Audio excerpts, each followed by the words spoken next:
You are listening to Leaders and Legends, a podcast produced by Veteran Strategies and featuring conversations with fascinating and impactful men and women who have shaped our world, our communities, and our history. My name is Robert Vane, Principal of Veteran Strategies, and your host for our discussion. You are listening to Leaders and Legends, a podcast presented by Veteran Strategies, an Indiana-based public relations enterprise, and sponsored by Garmon Construction, Leaders and Legends LLC, the Grand Hall and Conference Center at Historic Union Station, the McGinley's Golden Ace Inn, and NFP, a national insurance broker with strong local content. Our podcast is featured on the All Indiana Podcast Network in partnership with Wish TV. You may find Leaders and Legends at allindianapodcastnetwork.com. Thinking of starting a podcast or need to host a public meeting? Let Leaders and Legends LLC be your partner as you look for new ways to communicate your message. Please contact Chris Spangle or me at leadersandlegends.net. And as always, all our podcast interviews are dedicated to the legacy and generosity of P.E. McAllister. Thank you for listening to the Leaders and Legends podcast. Our guest today is Edward Ted Aldrich. He is an international banker and commodity specialist. Please explain the stock market to me before the end of this podcast because I don't understand it. He lives in Connecticut. And what he does, besides help people, is write. And he is coming on the Leaders and Legends podcast today to talk about his book, The Partnership. George Marshall, Henry Stimson, and the extraordinary collaboration that won two. Aldrich, thank you for coming on the podcast. My pleasure. Thanks for having me. I love your podcast, and I'm really looking forward to the conversation. Thank you so much. I loved your book. I learned quite a bit, actually. And we've had a lot of American historians, particularly, let's say, military historians on the podcast, and we always learn something. But I have to say that in your book, I had no clue, while I knew that they got along and formed a dynamic partnership, how critical the personal relationship between George Marshall, who was the Army Chief of Staff, and Henry Stimson, who was the Secretary of War during World War II, both of them, the personal relationship, how much it mattered. Is that what made you decide to write this book? That was definitely part of it. The concept of teamwork has always appealed to me, whether it's been in business or in sports. So that was a part of it. And it was extraordinary how closely they worked and how they worked like I had a tag team approach. And their offices were adjoining, and they never once during the war closed the door between them. And they did that for a couple of reasons. One, they talked to each other 4 or 5 times a day. So as being both practical and pragmatic men, they probably didn't feel like opening the door and shutting it so many times. But I think more importantly, they were really sending a message to their respective staffs, both excellent staffs on either side, that there were no secrets between the civilian head and the military head. And the staffs worked seamlessly together to a point where a few of them couldn't really figure out after the war who they reported to, whether it was Stimson or Marshall or both. The other reason I wrote the book is because while everyone's heard of George Marshall from the Marshall Plan, honestly, not many people really appreciate what his role was during the war as head of the Army and Air Force. Of course, the Air Force was part of the Army during and before World War II. And then nobody's heard of Stimson, but that's not unusual. Nobody's really heard of the Chief of Staff of the Civil War, who was Henry Halleck, and no one's heard of the Chief of Staff of the World War I, Peyton March, and the Secretaries of War. People know Stanton pretty well, Edwin Stanton, but the Secretary of War during World War I was Newton Baker, and he's largely unknown. I felt that their contribution was so extraordinary that I had to remind people who they were. There are plenty of biographies of Marshall, but there were hardly any on Stimson, and certainly none on the both of them. In fact, I'm not a writer. I'm a banker, as you mentioned in the introduction, and a reader. I've spent a lot of time commuting on trains from Connecticut to New York and reading a lot. And I assumed someone had written a book about these two guys. And when I looked to find it and couldn't, I thought, wow, infrastructure being what it is in the Northeast, I have a lot of time on these trains which are delayed and slowing down to write this. So that's what got me started on the project. I am going to gift a copy of your book to a friend of mine just because you didn't ask for World War One. When you went down that road, I thought, oh my God, he's going to go, Robert, do you know who the Secretary of War was during World War One? And I would have had no clue. So please forget, you're going to sell more book, I guarantee. Let's talk a bit, please, about the setup, because you are using the term Secretary of War, and not many of them were or are well known. I would assume Henry Knox would be on that list only because he was military. Famous Secretary of Defense would have been Robert McNamara. But in 1947, they reorganized sort of the national security and military organizations here in the States.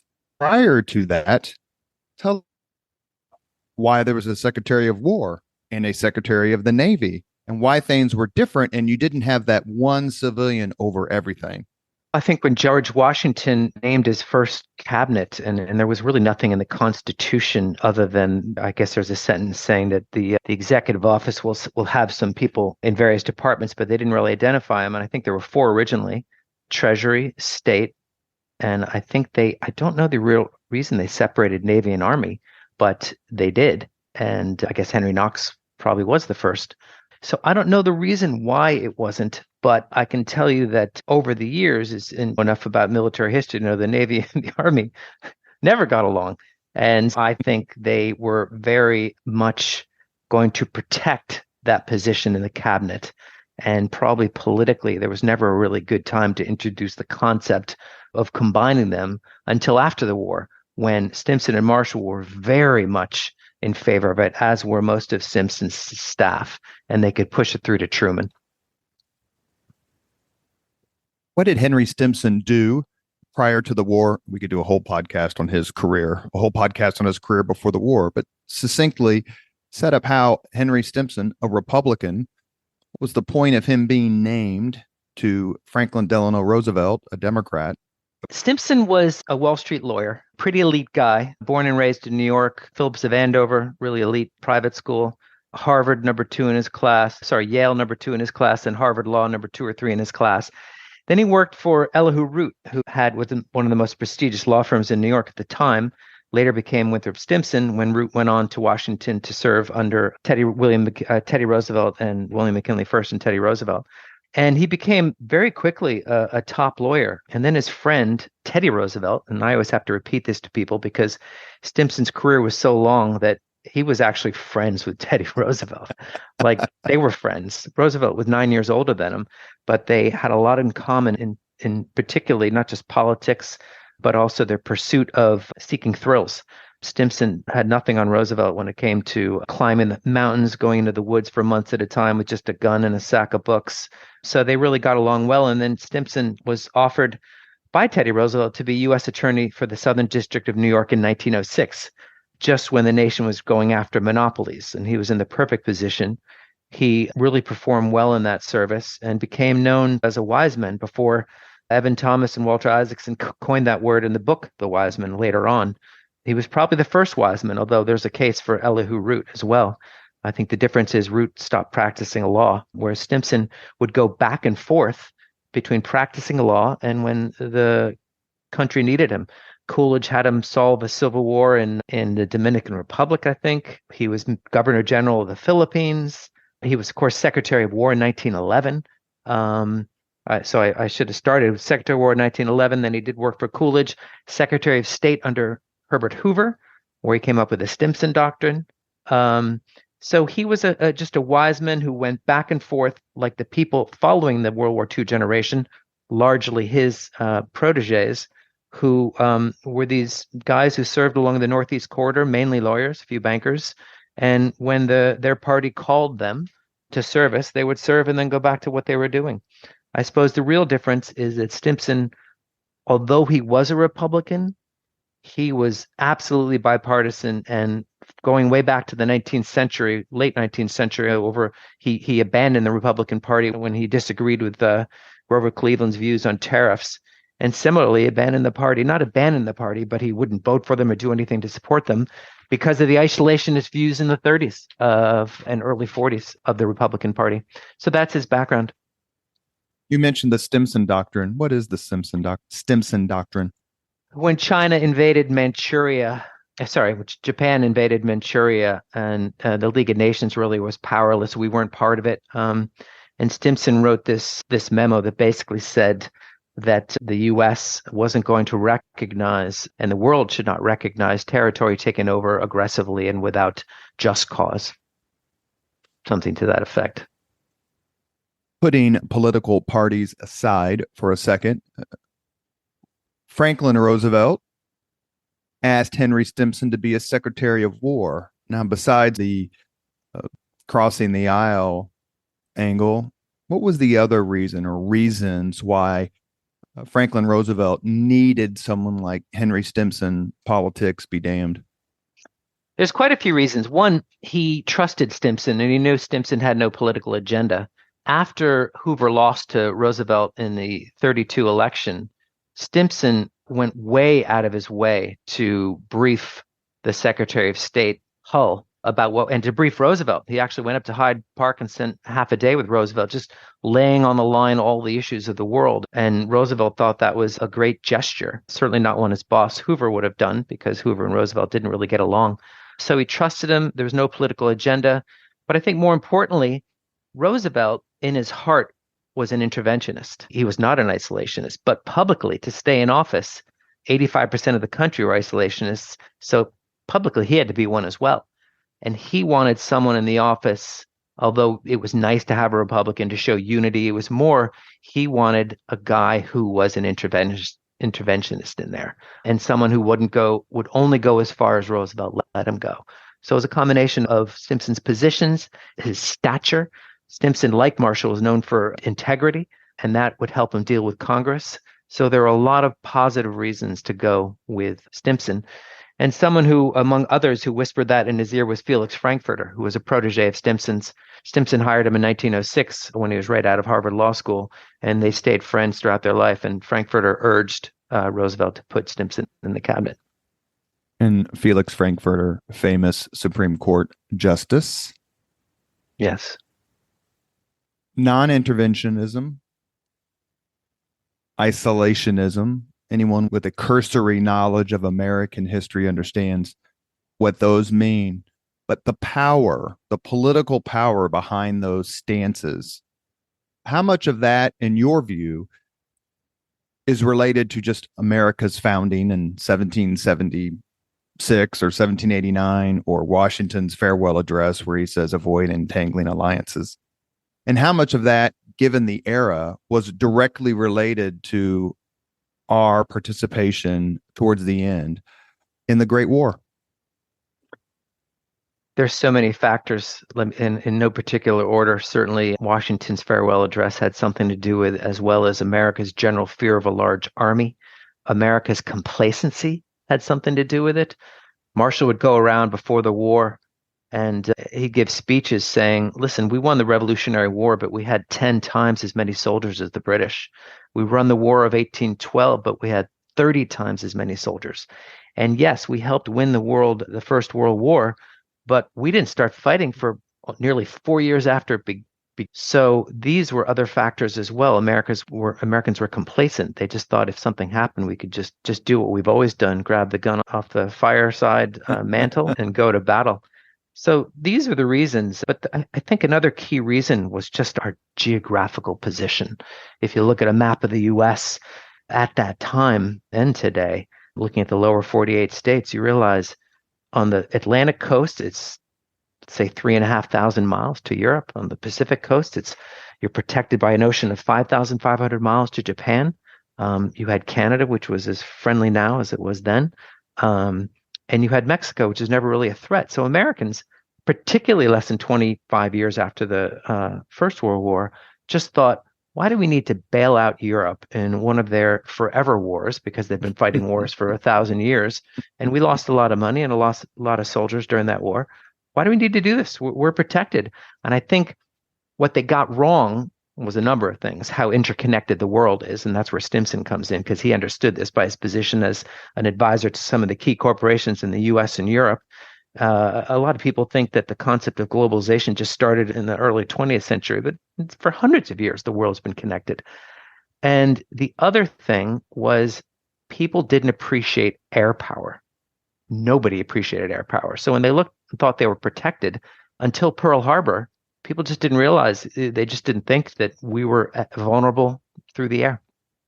You do a terrific job in your book discussing Stimson's relationship with government and business leaders around the world. Like, he understood how the web worked, the web of commerce, the web of threats, the web of fascist governments.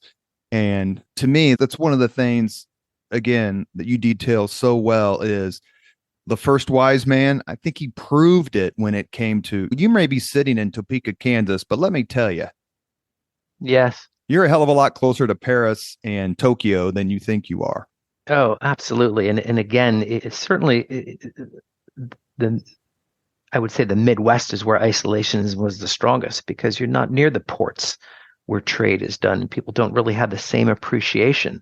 But Stimson had the benefit, again, of not just advising America's largest corporate leaders, but also Europeans. And he sat on so many conferences, economic conferences, so he knew the relative GDPs and potential industrial capabilities of all the powers on both sides. So he had all this appreciation and knew that America's interests would suffer greatly if Hitler took over Europe.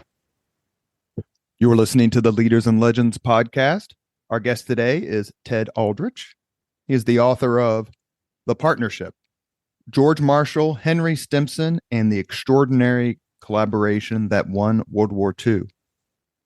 You mentioned at the beginning of the podcast, George Marshall is certainly much better known. The Marshall Plan, obviously, is much better known than his partner, Secretary Stimson. Marshall's path, which and one of the great ironies of American history is they always seem to have these convergent dates, but he becomes Army Chief of Staff, I think on September 1st, 1939, which is the same day that Hitler invades Poland and begins World War II.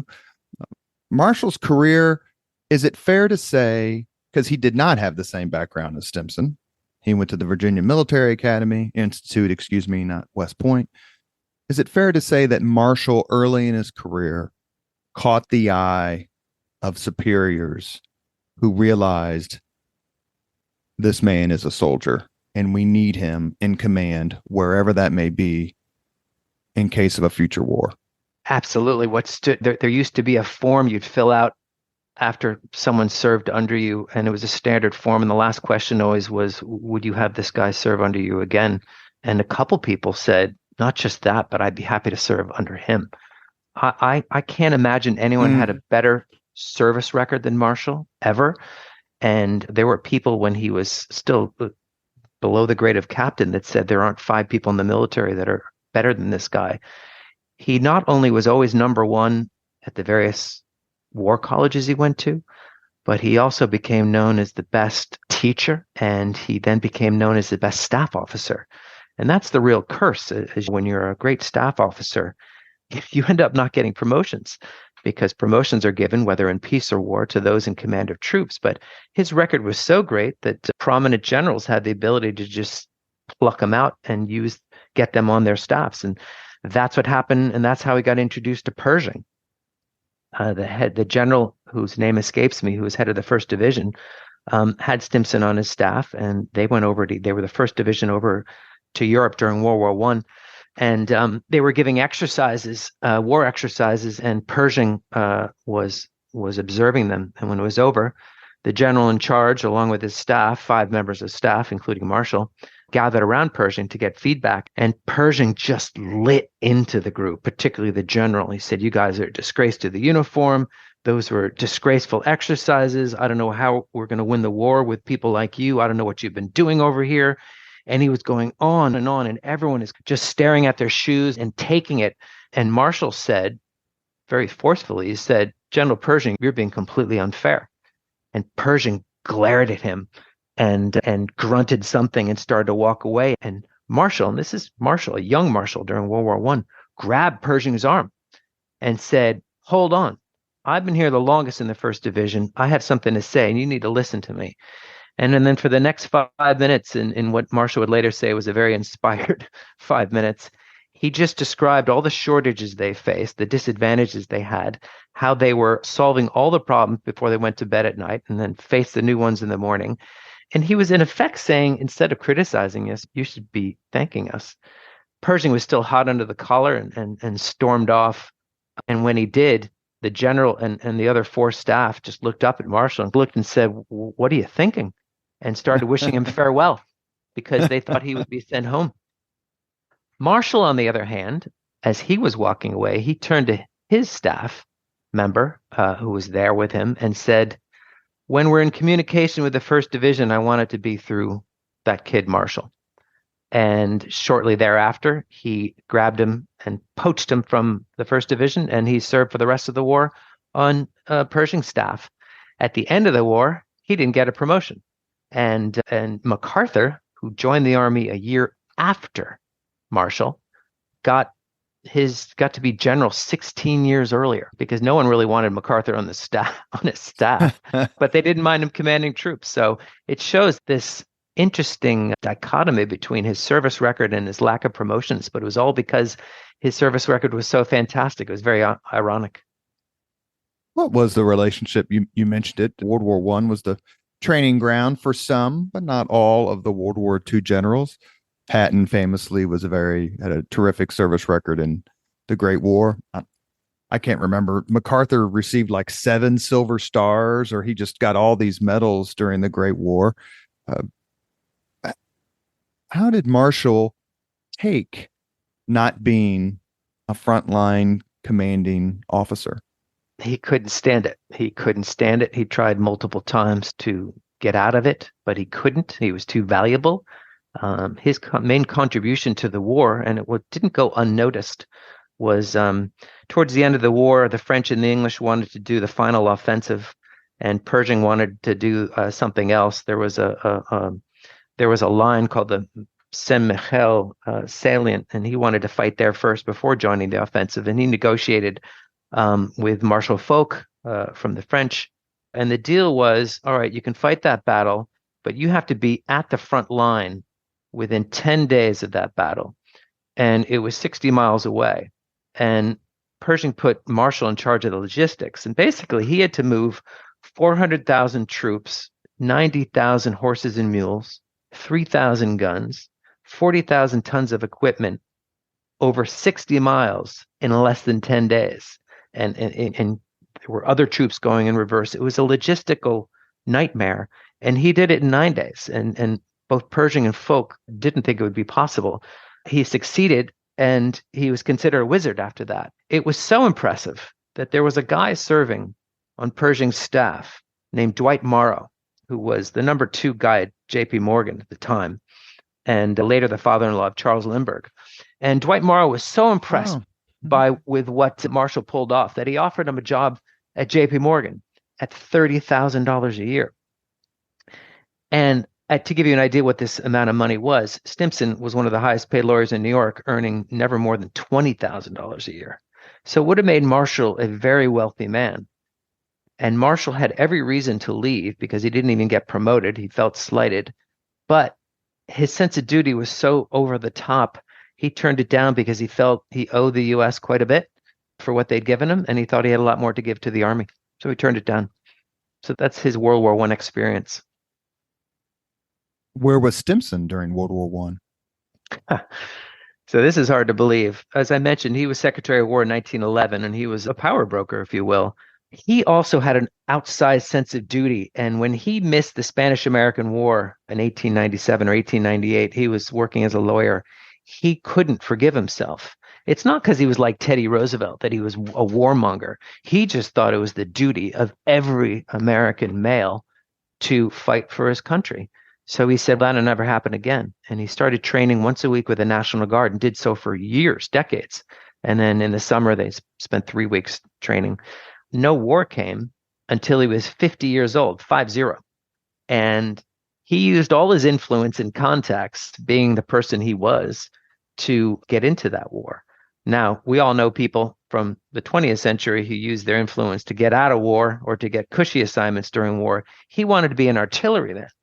And so the various powers that be said, no problem. It's okay. And Marshall and Stimson always had that attitude. When people try to have favors done for their kids or their nephews or friends, if it was going into a danger zone, they had no problem cutting red tape, but they wouldn't do it for a cushier assignment. So he served as an artilleryman in France, lobbing shells under the Germans and taking shells as a 50-year-old. Quite remarkable. And a millionaire by any standard. Oh, by any standard. Very wealthy guy. You are listening to the Leaders and Legends podcast. It's presented by Veteran Strategies, an Indiana-based public relations enterprise, and sponsored by Garmon Construction, Leaders and Legends LLC, the Grand Hall and Conference Center at Historic Union Station, and the McGinley's Golden Ace Inn. Our guest is Ted Aldrich. We're discussing his book, The Partnership, George Marshall, Henry Stimson, and the extraordinary collaboration that won World War II. The 20s and the 30s are famous for being a no man's land, no pun intended, for military careers, but Marshall stayed in. How did Marshall, who famously, as you said, didn't get promotions, the 20s and 30s were certainly a dead zone for military careers. We cut back on our spending. The list goes on. How does George Marshall get to be a 4-star general and Army Chief of Staff in September of 39? It was a slow process. Marshall was one of those guys who was a unique soldier during that time, in that era, during peace. You know, the soldiers are still stations for political reasons, and a lot of these forts, which were set up originally to look after Native Americans, but now political pressures would keep the forts there, even they were obsolete, and the Army was very spread out. And Marshall would go around and serving in these various places, doing assignments. And he was the type of guy. Other soldiers during that era would, when their activities were over, they would hunt, play sports, drink a lot, chase women. Marshall's one of those guys none of us would have liked. He would study battle plans. And he believed in his heart that his duty was to assume that sometime in the next month, there's going to be a war. So he made it his job to outperform everyone else, and his record maintained its excellence that it had prior to the war. But because he was known to be such a good teacher, I think how he really came into the notice of people was he took over Fort Benning and completely changed how teaching was done in the military, simplifying things. It was always, he had some mentors who believed in this concept of just keeping things simple. I'll just give a quick anecdote. When he took over this job as running the main war college at Fort Benning in Georgia, there was a practice where the officers at the end of a semester, if you will, would give a 45-minute presentation on some battle or some war. Marshall immediately cut that to 15 minutes, and he said, no notes. And after a couple of weeks of people going through their presentations, people started complaining to him, saying 15 minutes isn't nearly enough time to talk about the things we want to talk about. So Marshall looked at a guy in the front row and said, you got a watch? He said, yeah. He goes, all right, time me from now. He said, I'm going to give you a lecture on the history of the Civil War, how it started, the strategies and the execution of those strategies from both the southern and the northern side, how it ended, and the consequences of everything. And when he finished, he asked the guy in the front row how much time had elapsed, and it had been less than 5 minutes. So he made his point. So he became really well known. And during World War II, there were 125 generals out there who were considered marshalmen, people that went through his program. The other thing Marshall did during those years that was remarkable is he kept a little black book. And every time he met someone who impressed him, he'd write their name down in this book, what was impressive about them, and how they might be used in the future. For example, Eisenhower, he met in 1919. Eisenhower was given an overlapping duty of working on Pershing's memoirs. And he walked into George Marshall's office, who was more senior to him, and said, look, I have some ideas about the memoirs that you're writing. I think we could zip them up a little. And Marshall rejected his ideas on the spot. And most officers at that time would have just saluted and walked out the door. But Eisenhower continued to sit down and said, hear me out, and very articulately walked through the changes and why they were important. Marshall still rejected it, but after he left, he wrote Eisenhower's name in the book, saying, really bright guy, affable, isn't a yes man, and actually has some creative ideas. Patton, on the other hand, was also in the book, but slightly different notation. I think I'll paraphrase it, but it was something like complete nut job.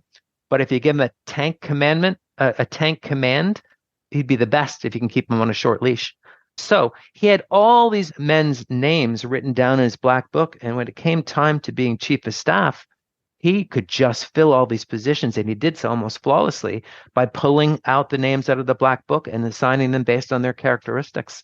How he got noticed by Roosevelt was through a guy named Harry Hopkins, who, of course, was the Roosevelt's aide.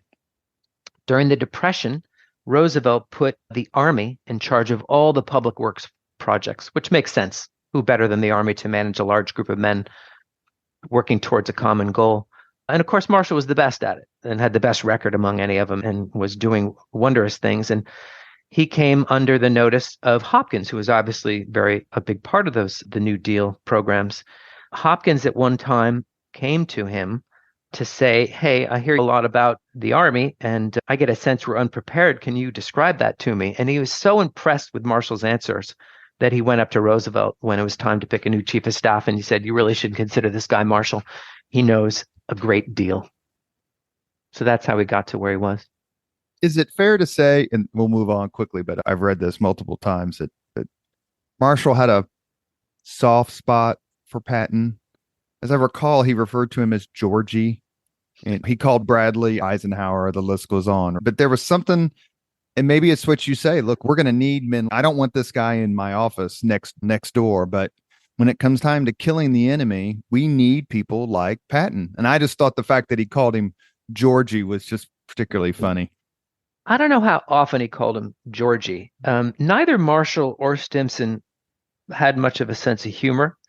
And Marshall famously, like George Washington, had a personality he almost devised himself at an early age at the Virginia Military Institute. He truly felt that to lead men, you can't be close to him. No one ever would call him anything but General Marshall. And Roosevelt made the mistake of calling him George once, and he gave him a death stare, and Roosevelt never did it again. So he did value the relationship with Patton, but they weren't close friends. Marshall only had one really close friend, as far as I can tell, and that was Field Marshal of the British Army. And that was during the war, and they had a real relationship to when Dill died in 1944. Marshall was heartbroken and went out of his way to get him buried at Arlington National Cemetery and put up a large equestrian statue, one of only two that are at Arlington. The other, I think, being Phil Sheridan. But yes, he thought very highly of Patton's capabilities, as did Stimson. Stimson and Marshall were friends going way back. They traveled in the same circles. Their wives were friends.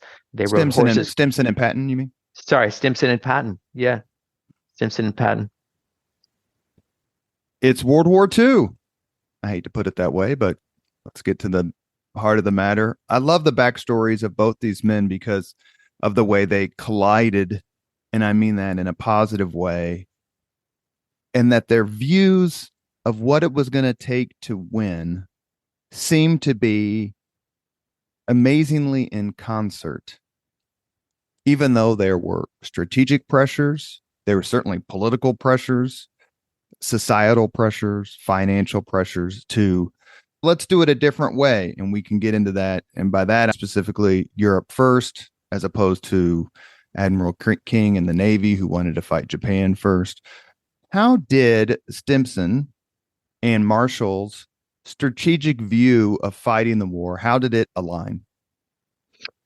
I would say it aligned perfectly. They both wanted to, as I think John McCloy, who was on the staff of Stimson, said, Stimson was a storm the parapet guy, if I'm pronouncing that word right. They both wanted to go from day one, just put all the resources towards the invasion of France. And the British, of course, never wanted to do that right up until the eve of D-Day. So they were very aligned from a strategic standpoint. I think the collaboration between the British and the U.S. worked out very well. The U.S. was right in that Germany would have never surrendered unless we invaded France. But I think the British were right that 1943 might have been too early to do it. Stimson and Marshall were in agreement with almost everything. They had two disagreements that I can recall. The biggest was Stimson felt early in the war that a lot of the leaders, the officers, should be civilians, doctors, lawyers, bankers, people that are successful in real life. And there was a precedent for that during World War I. There were some camps called the Plattsburgh camps where wealthy guys would pay themselves to get trained, and a lot of them were officers. And Marshall believed exactly the opposite. He said, to lead men, you have to know what it's like to be hungry, to sleep outside for 30 days in a row, to crawl on your belly, to be under fire. And it got to be fairly heated relative to how these guys' conversations could go, which was never that far. But to a point where Marshall actually threatened to resign. He felt pretty bad about that.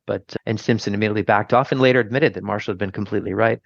The other area of disagreement was Marshall always wanted to put as many men into the army as possible. And Marshall thought, for political reasons, and also because thought that you needed men also to serve in industry. So there was a bit of differences there. But other than that, they were always lockstep in terms of what they believed should be the strategy. And if they weren't, Stimson took a back seat because Marshall was the main guy and he always had his back.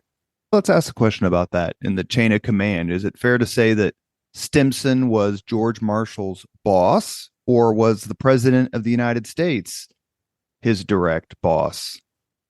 Yes. That's a great answer, because we know nobody was Admiral King's boss. Roosevelt did something a little before the war.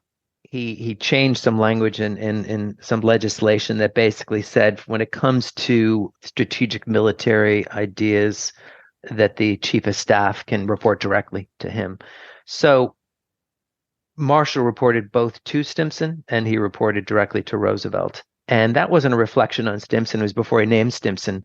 Roosevelt liked to control things, so he wanted that language in there. He wanted to be able to talk to Marshall without having to talk to whoever the Secretary of War was going to be. Regardless, Marshall had this great respect for the chain of command, and he actually included, there were never any secrets between them. I mentioned the open door. Mm-hmm. I think the only secret I could ever remember, I think Roosevelt swore Marshall to secrecy when they met the British in Newfoundland before the war, and Stimson wasn't even aware he'd gone. Outside of that, I don't know if anything either man withheld from the other. We alluded to it at the beginning of the podcast, but a big part of Secretary of War Stimson's and Chief of Staff Marshall's duties was figuring out how to get along with the Navy, which was a little bit tougher because famously President Franklin Roosevelt would refer to the Navy as we, since he had served as Assistant Secretary of Navy in World War I. How did Ernest King, who was Chief of Naval Operations, for lack of a better term, and Secretary of the Navy, it was Forrestal, and I forget who it was before then, get along?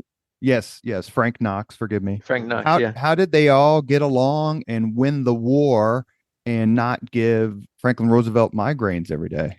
There's a lot to that. I think let's just start with Stimson. Got along very famously with Frank Knox. I think years earlier, Teddy Roosevelt had come to him and introduced Frank Knox to him years earlier and said, this is one of our guys. So they'd had a long friendship. So at the top, it was good. In terms of King, known to be the most difficult guy in the military, I think everyone in the army, everyone in the Navy hated King. He just wasn't a liked guy. His daughter said he was very even-tempered. He was always in a rage. That was her quote. Early in the war, or before the war started, in the buildup, and by the way, about a third of this book is really the buildup, where I think what they did was remarkable. We had 170,000 soldiers when World War II started. We had 300 working airplanes. We had 40 tanks. And you compare that, the Nazis had 6 million soldiers, 3,000 planes, 2,500 tanks. And these guys, over the course of those 17 months, against this background of isolationism, managed to build the army up to 5.5 million, built enough beds for barracks for 1.2 million people, built 4,500 tanks in 2 years and 25,000 planes. It was remarkable. I call it the greatest feat of management in the history of the world. And no one's really called me on that. But back to your question, early when they were introduced, King came over to Marshall's office unannounced, and Marshall was meeting someone very important from the Norwegian government, so couldn't see him. And King took great offense to this and yelled at Marshall's secretary and stormed out. And Marshall came out of the meeting and was told what happened. He walked over to King's office and said, listen, I was meeting some very important official from Norway. I'm sorry. But let me just tell you, we need to get along. If we don't get along, none of this is going to work. And King, right there on the spot, just said, I agree. I'll do my best. And they had a working relationship. I think they also had a little agreement. It wasn't perfect, but it was King basically said, look, I'll let you take the lead when it comes to Europe, but you need to give me the lead when it comes to Japan. They both broke it a few times, but that's how they managed to work together. Is King just stayed out of the way when it came to Europe and demanded that he have a seat at the table when it came to Japan.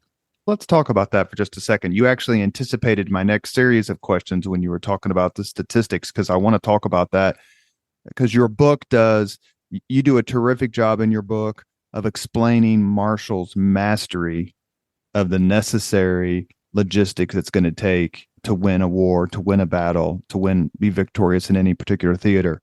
We associate General Marshall mostly with Europe. I think that's for obvious reasons, perhaps the ones you just described, among others.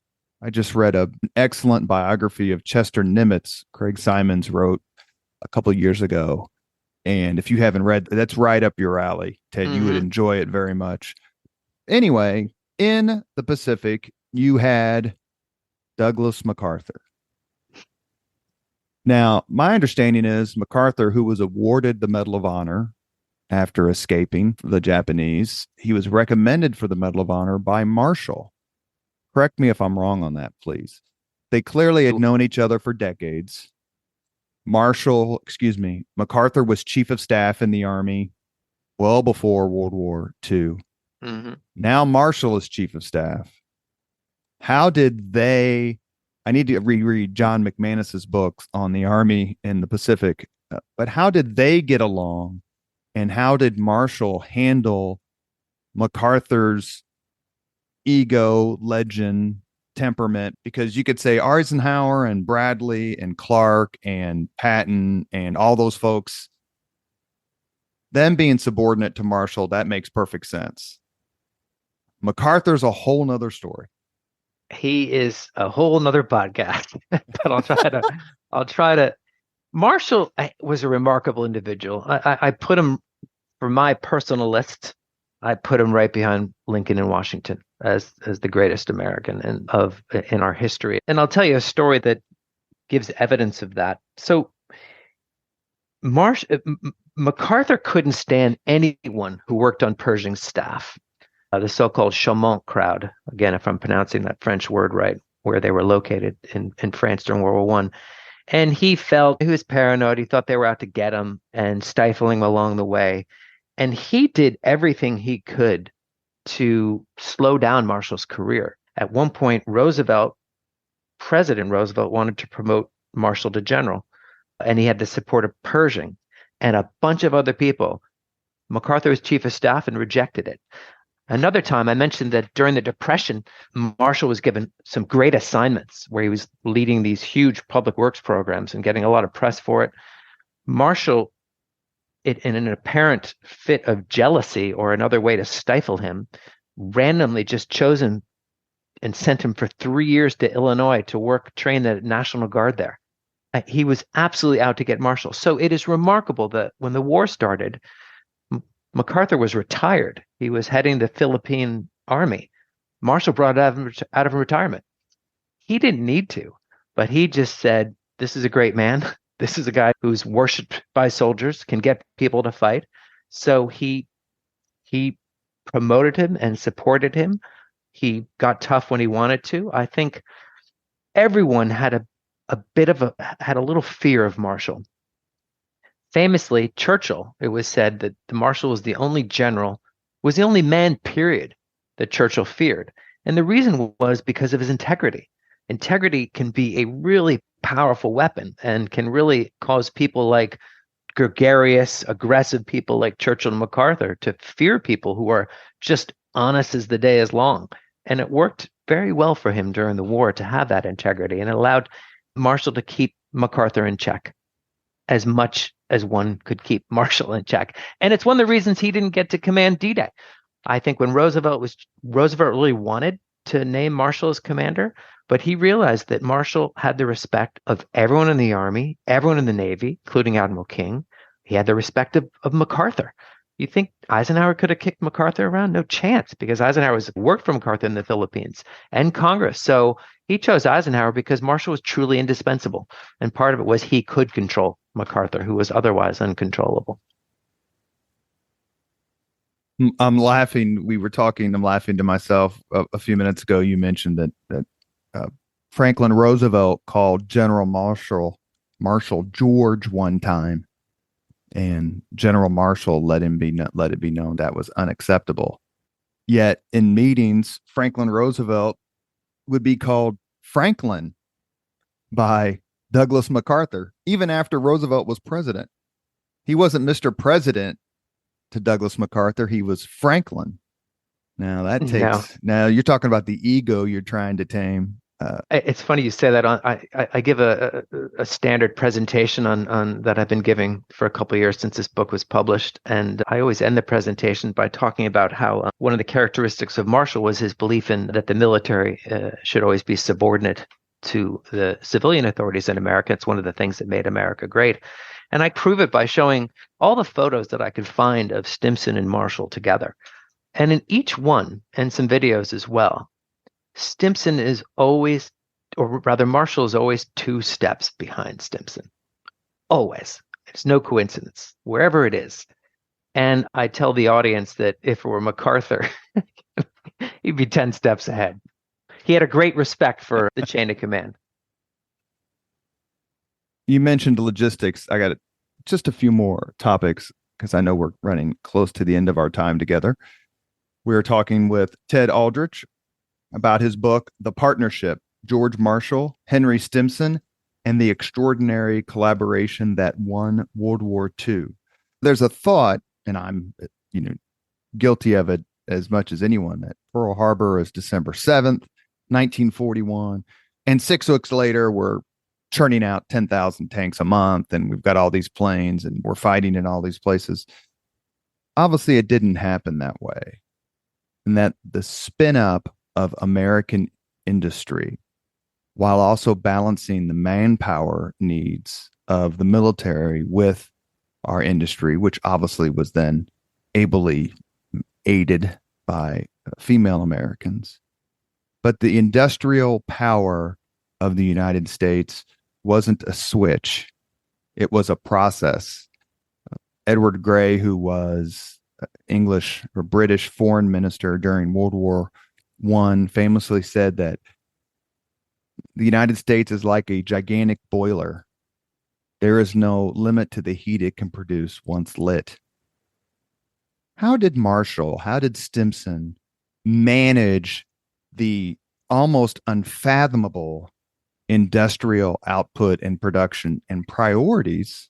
It's a great question. And I'll start by just giving an anecdote of Pearl Harbor, the actual day, December 7th.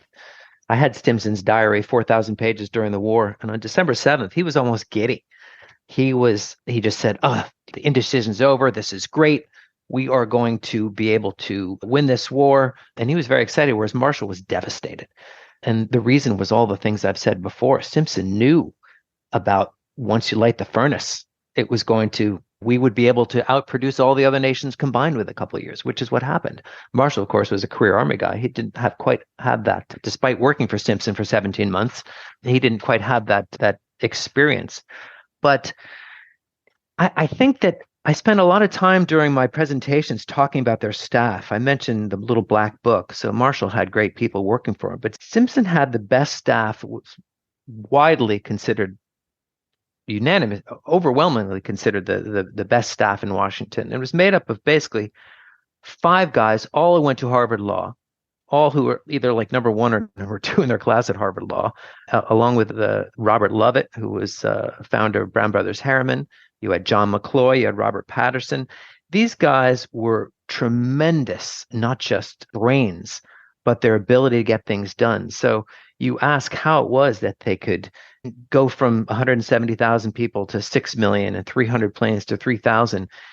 These guys had to do this. They had to use the staffs. They had to use all the resources. They hired these people that, plenty of books written about the people who were hired from industry to help the dollar a year men. And at the top of it sat Marshall and Stimson looking after these guys. They all respected them. And the real challenge was the balance.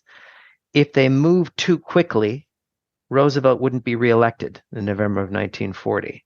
If they moved too slowly, we wouldn't have been prepared. That period of time, they really had to just do it perfectly. And reading Stimson's diary allowed me to understand the 25 to 30 different things he had to do a day.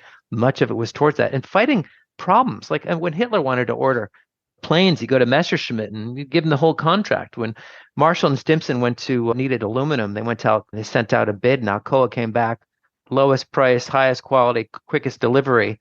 They wanted to give him most of it, but of course the new dealers were like, you can't do that. We're a nation that doesn't want to have monopolies. So it was remarkable what they did, and hence that's why I call it this great feat of management.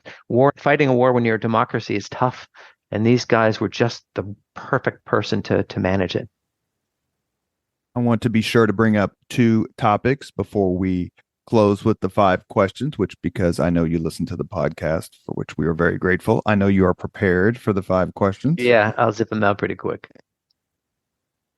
D-Day, the invasion of Normandy in June of 44. You mentioned a few minutes ago, we were hot to get into Europe.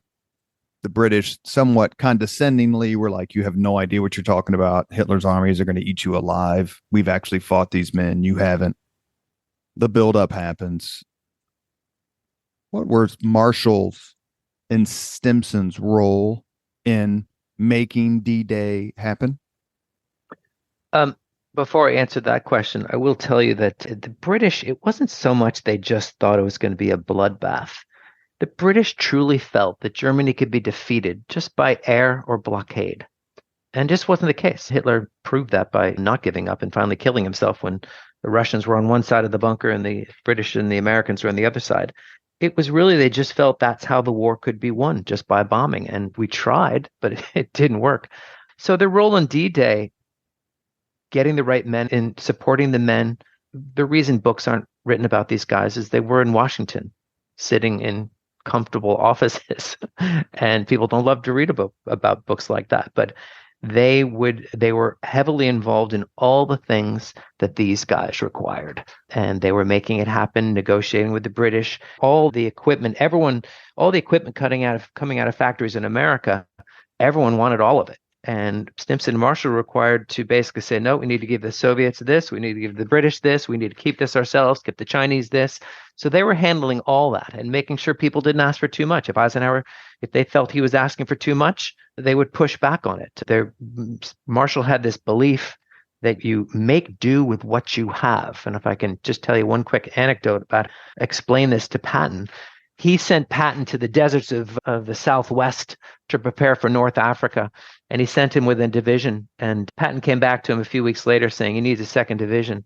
Marshall relieved him on the spot, ordered him to get on a plane, head to California, and then wouldn't take his call for 8 days. And Patton was going crazy, of course. And finally, through a mutual friend, Patton got word to Marshall that he could probably manage with one division. So Marshall put Patton back on a plane and sent back to the desert. So this is how they supported them. A few seconds ago, you talked about Franklin Roosevelt and George Marshall. I couldn't sleep at night if you were out of the country. Yeah. Marshall, is it fair to say, as much as George Marshall wanted anything, he wanted to command Operation Overlord? There's no doubt, but the remarkable thing about him is no one has proof. He wouldn't even tell his wife either before or after the war. This is the kind of man he was. He wouldn't even tell his wife whether he wanted the assignment. It drove Stimson crazy, and Stimson would constantly ask him, don't you want this? And it was his for the asking. All he had to do was hint that he wanted it. One time Stimson said something, maybe he was just impatient with Stimson. Rather, Marshall said something to Stimson saying, any general would of course want this assignment. That's the closest he ever got.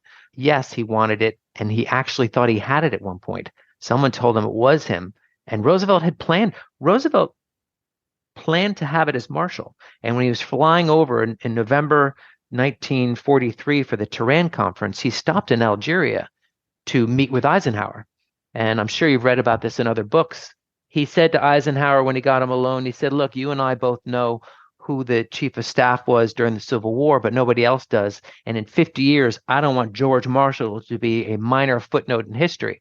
So Eisenhower could only take that as he's going to choose Marshall. Then he flew to Tehran, changed his mind, asked Marshall one more time what he thought about it. And Marshall said, I can't weigh in on this subject since I'm one of the candidates. You have to do what you think is best, pick the strengths and weaknesses of everyone. Just know that whoever you choose, I will support you 100%. And that's when Roosevelt threw up his hands and famously said, I just couldn't sleep without you within Washington, D.C. So it was remarkable.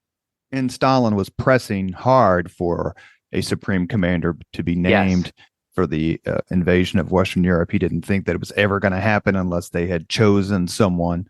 Yep. The other thing I want to ask you about, and this is perhaps maybe a little bit more Stimson than Marshall, and that is the Manhattan Project, the decision to build and then eventually deploy atomic weaponry.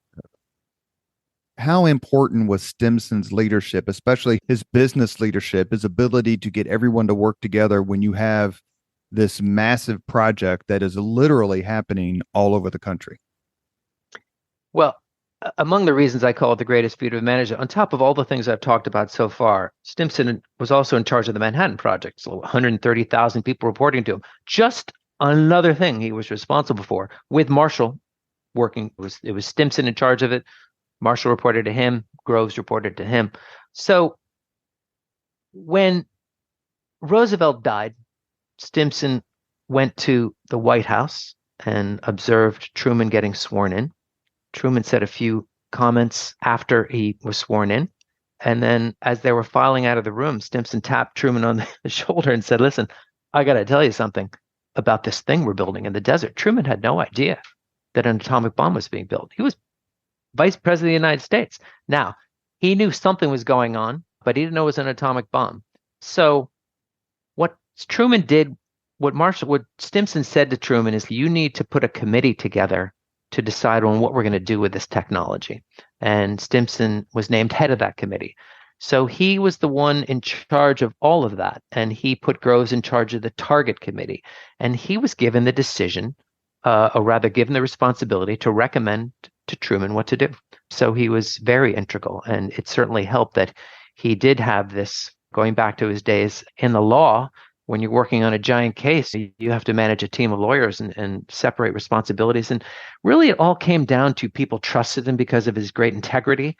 Someone once said, when describing someone in the War Department, said, you're never going to get on paper what exactly he did during the war, but everyone in the War Department did or did not do things because Stimson was sitting at the head of it. So it was something really powerful. And Marshall used to say that every once in a while, some politician would come to him and complain about some weapon being built, not in his district, but someone else's. And Marshall would sit and listen to him and say, you make a good point. I think you should see Secretary Stimson about that. And of course, the guy would slink out of his office because it's like asking to go see Moses about something. They would never approach Stimson about something petty like that. And you mentioned, or it's been mentioned several times, Truman's investigative committee about the costs of the war and is the American taxpayer dollar being spent wisely and honestly. And he had lots of questions about what turned out to be the Manhattan Project. And this was before he was vice president or president. And Stimson basically just said, trust me, Senator Truman, just trust me on this. And Truman did.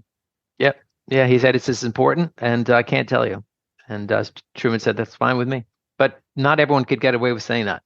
Was Henry Stimson part of the reason that George Marshall in December of 1944 received a 5th star? He was the highest ranking Army officer in the war. And is it true that they are not field marshals because George Marshall didn't want to be Field Marshal Marshall? I don't think that's true, but it's very funny. And Stimson obviously encouraged it. And I think he said to Truman, you can't give this guy a higher honor.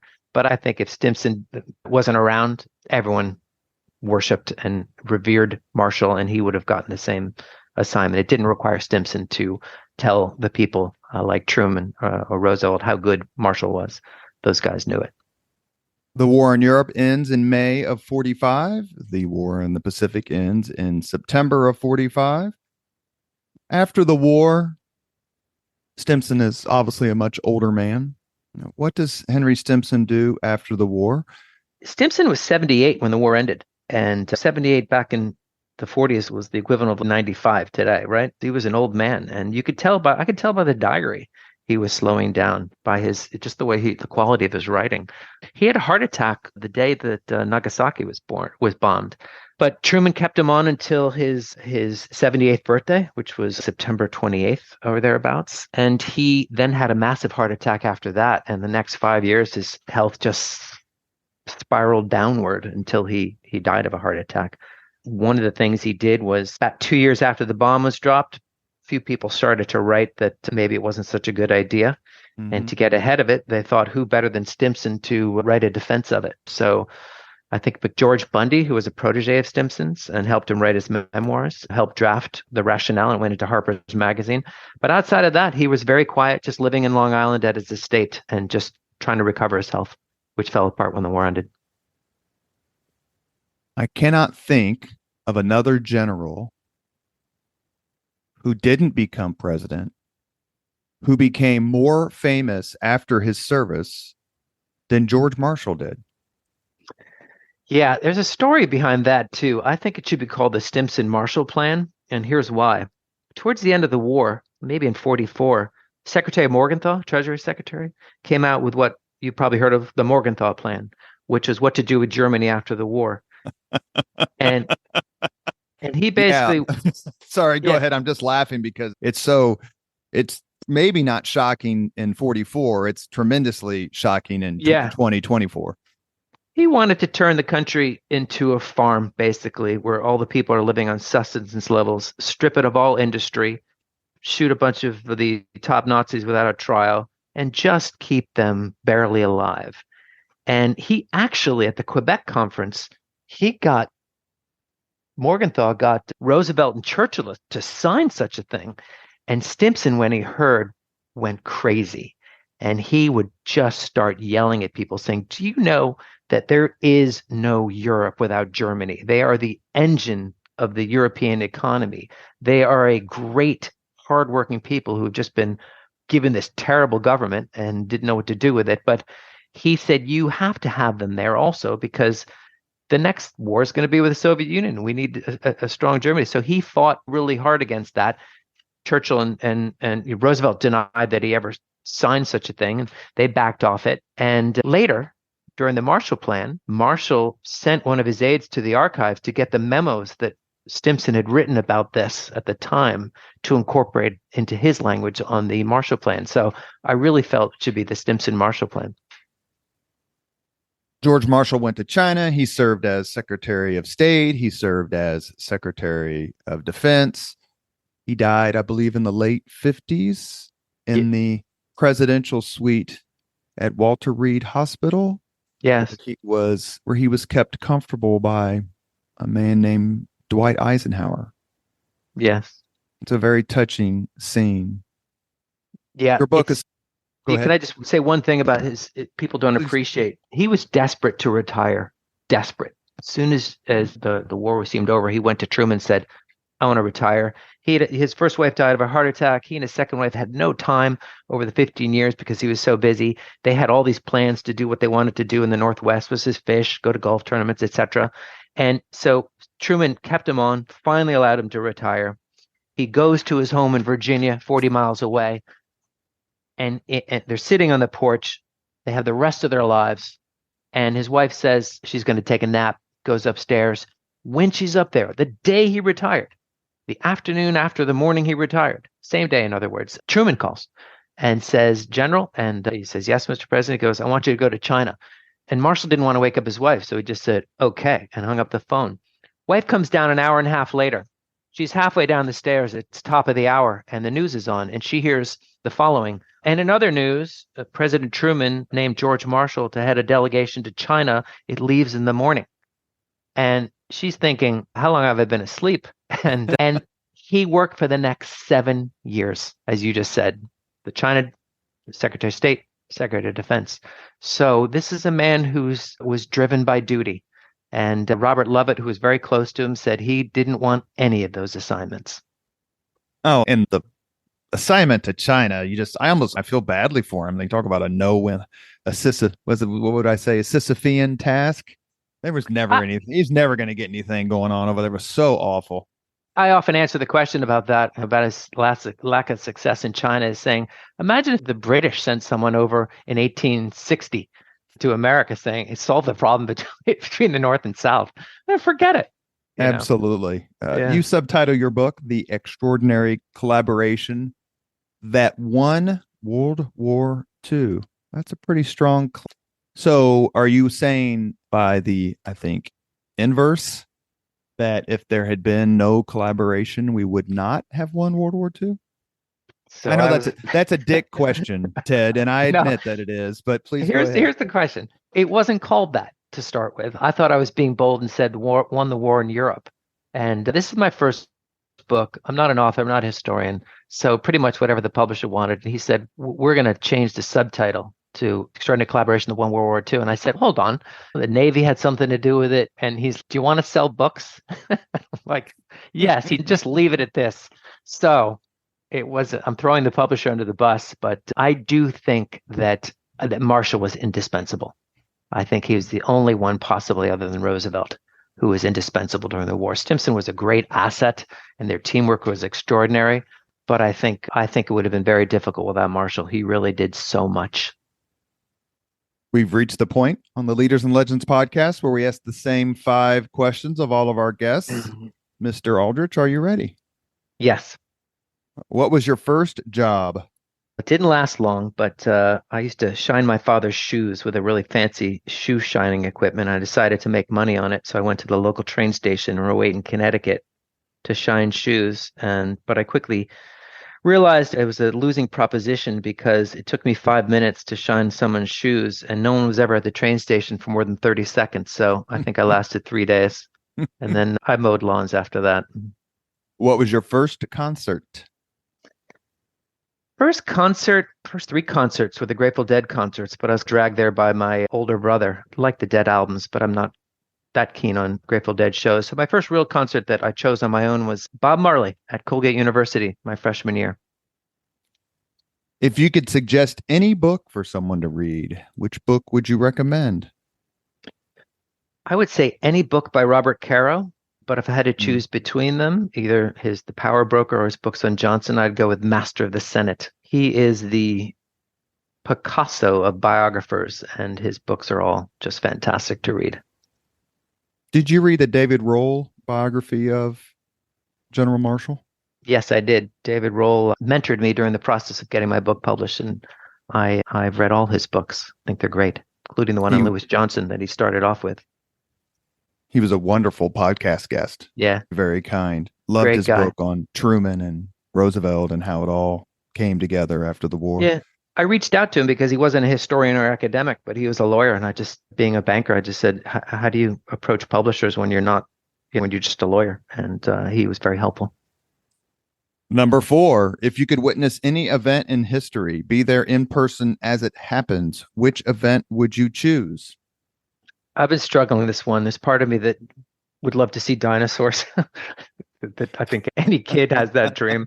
No one has given that answer. I want to see dinosaurs. Terrific. Yeah, I'll stick with that. But I think if it were more modern, it would probably be the Constitutional Convention. Get as many of the founders in there in one room that I could see as possible.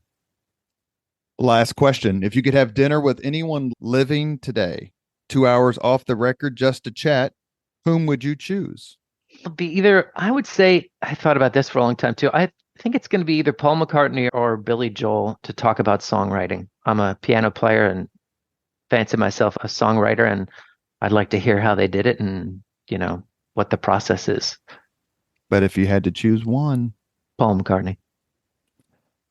You have been listening to Leaders and Legends, a podcast presented by Veteran Strategies, an Indiana-based public relations enterprise, and sponsored by Garmong Construction, Leaders and Legends LLC, the Grand Hall and Conference Center at Historic Union Station, in the McGinley's Golden Ace Inn.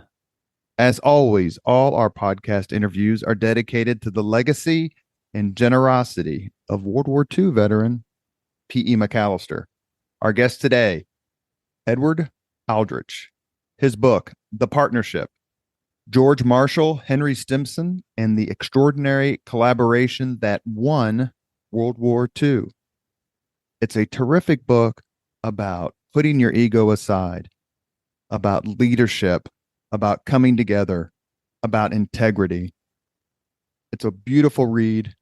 Ted, thank you so much for coming on the podcast. Thank you very much, Robert. Thank you very much for listening to Leaders and Legends, brought to you by Veteran Strategies Incorporated. If you want to contact us about this program or our menu of public relations services, please send us an email at robert@veteranstrategies.com. That's robert@veteranstrategies.com.